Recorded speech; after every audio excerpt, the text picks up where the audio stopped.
יוצאים לעוד חקירת עומק של המקורות. והפעם אנחנו צוללים לתוך הרשימות של גדי אפרים מבית ישראל אינטרנשיונל. כן, המטרה שלנו היא באמת לפרק את מה שנקרא בספרות סוד הערב רב. וזה מבוסס על החוכמה של חז"ל בגדול. בדיוק, חוכמה נצחית לגמרי. ויש פה איזו תעלומה לשונית שפותחת את הכל. אז כדי להיכנס ישר לעניינים, תראי, התעלומה הזו היא משהו שחייבים להתחיל ממנו. בספר שמות, בשיא הדרמה של חטא העגל, מתואר הרגע שמשה מאחר לרדת מההר. אוקיי. עכשיו, נכתב שם, וירא העם כי בושש משה לרדת. המילה שנבחרה היא העם, ולא בני ישראל. אז בואו נפרק את זה רגע. מה בעצם קורה פה מתחת לפני השטח? אז מה שמרתק כאן זה שחז"ל קוראים את השפה הזו ברמת דיוק די מדהימה. שינוי כזה במינוח הוא לא מקרי, הוא בעצם מאותת על תפנית. תפנית בזהות של מי שעומד שם? נכון, המונח בני ישראל מייצג את שורש הנשמה העמוק, את אלה שבתוך הברית.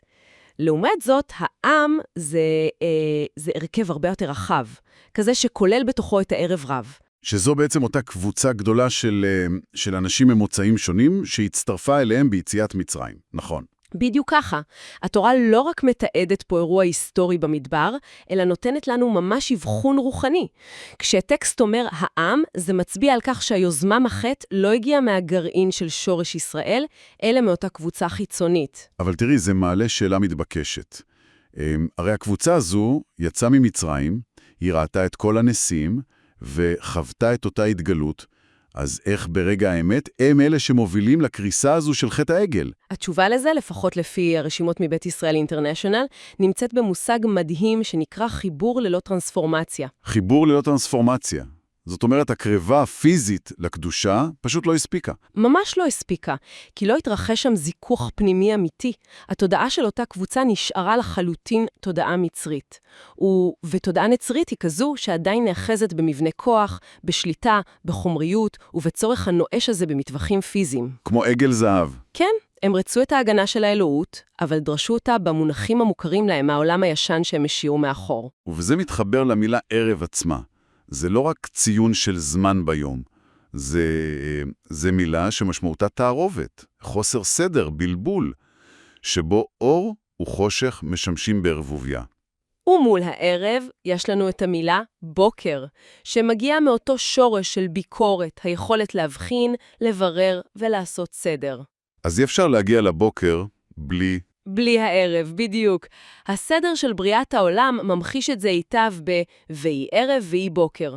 הבלבול והתערובת של הערב חייבים להקדים את הבהירות של הבוקר.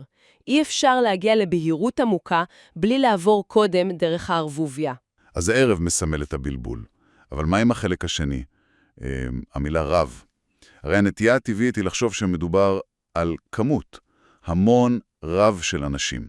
אבל לפי גדי אפרים, הסכנה היא בכלל לא מספרית. היא לחלוטין לא מספרית, היא מעמדית.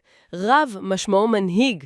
הגלות הקשה והעמוקה ביותר מתרחשת כשהבלבול הזה, אותה תודעה שמחפשת שליטה, מטפסת לעמדות ההנהגה. נוצר היפוך מוחלט. היפוך שבו מנהיגים פועלים מתוך אגו ואינטרס אישי, במקום מתוך שליחות. הרשימות גם מביאות את ספר הזוהר שמנתח את זה ומחלק את מחפשי ההשפעה ל5 קטגוריות ברורות. נכון מאוד. אלו שמחפשים כוח ושליטה על אחרים, ואלו שמחפשים עושר. כן, עושר דרך המעמד שלהם, ואלו שרודפים אחרי כבוד והכרה ציבורית. ויש גם את הצבועים. אלה שמעמידים פנים של צדיקים. מדויק. והקבוצה החמישית היא מנהיגים רוחניים מושחתים שמנצלים את האמון של הציבור. אז יש לנו פה 5 קטגוריות שכולן מתחזות להנהגה אמיתית.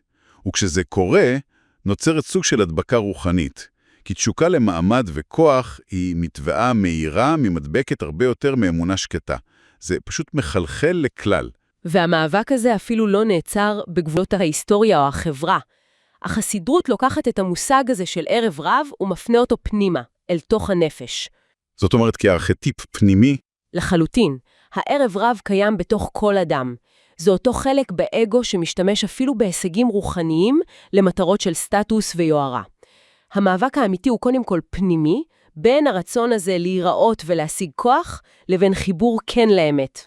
אז רגע, אם נסתכל על כל זה בפרספקטיבה רחבה יותר, התמונה יכולה לראות די פסימית בלבול. הנהגה שמאבדת את הדרך ומאבקי אגו בלתי פוסקים. איך אנחנו מבינים את זה? תראה, אם מחברים את זה לתמונה הרחבה של תהליכי גאולה, מבינים שהבלבול וההיפוך הזה הם למעשה שלבים הכרחיים. נחזור לחטא העגל, הלוחות הראשונים שנשברו בגלל המשבר, פינו את מקומם ללוחות השניים. לוחות שהגיעו מתוך מקום של רחמים, סליחה וזיכוך עמוק יותר. אז מתוך התערובת והנפילה בעצם מגיעה ההבחנה. הבלבול הוא פשוט החיכוך ההכרחי כדי לייצר זיכוך אמיתי. בדיוק. המסר של המקורות האלה הוא לא קריאה לייאוש, אלא קריאה להבחנה. פשוט לדעת לזהות את הערב כשלב מעבר בדרך אל הבוקר. זו פרספקטיבה שמשנה לגמרי את האופן שבו אפשר לראות את החיים המודרניים. תקופות של חוסר סדר, קונפליקטים ובלבול, בין אם בעולם שבחוץ ובין אם בנפש פנימה, הן פשוט לא מקריות. החיכוך הזה נדרש כדי לייצר אמונה מזוקקת יותר. לגמרי. ויש פה מחשבה פרובוקטיבית שכדאי לקחת רגע לעכל לסיום.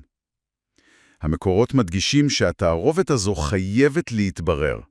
אבל אם הגאולה דורשת שהתערובת תקרוס תחת חוסר האיזון של עצמה, האם ייתכן שהתקופות הכי כאוטיות ומבלבלות בהיסטוריה, אלו שנראות הכי בלתי פתירות, הן למעשה ההוכחה החד משמעית ביותר לכך שידן הבהירות וההבחנה נמצא ממש מעבר לפינה?